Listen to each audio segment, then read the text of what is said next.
I'm going to share with you today a tool that I use that helps me in my planning and also helps me within the classes that I teach with children. I don't tend to use this with my adult classes, and it is a class outline. So here is my class outline. This one is from the Wellbeing Journey, which is the training that I deliver. I've got one of those coming up in I struggle to remember what month it was then. Yeah, I have an in-person training coming up in October. So if you're interested in that, then check out the box below where I'll be sharing a little bit of information in there, or a link to join a mailing list about it, or a page with more information about it. But this is my class outline that is shared in there. And so I find this class outline really, really useful for when I'm planning. So I have my class outline next to me, and it has all of the features listed here that I would generally typically use in a class. I'm not so fixed that I will do every single element in every single class that I teach ever. I mean, sometimes I may, and also I'm not so fixed that they will always have to be in this order, although they generally are in my classes. But having it there means that when I'm planning, it helps me to kind of remember, oh, okay, yeah, I do this and I do this, and what am I doing for this bit, and what am I doing for this bit?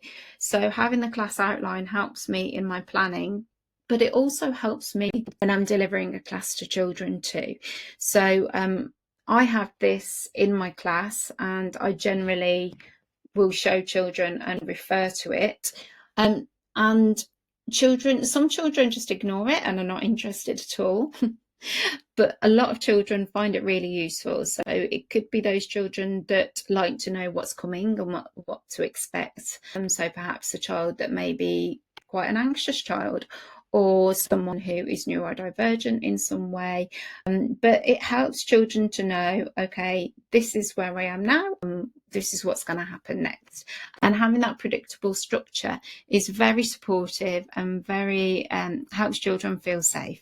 And so I might say, for example, we've just done the introduction, I've just introduced myself to you, and now we're going to do the warm-up.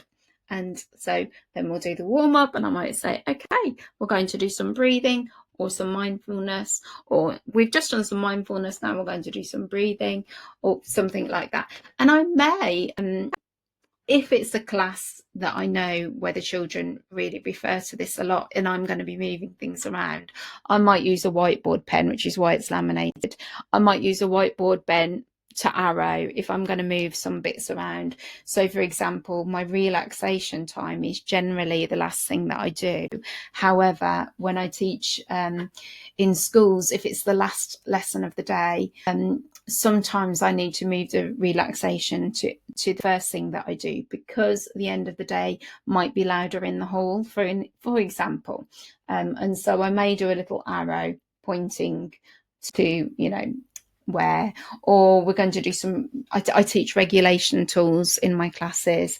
And so I may say, today our regulation tool is going to happen further down. And I may just say that, or I may draw a little arrow there.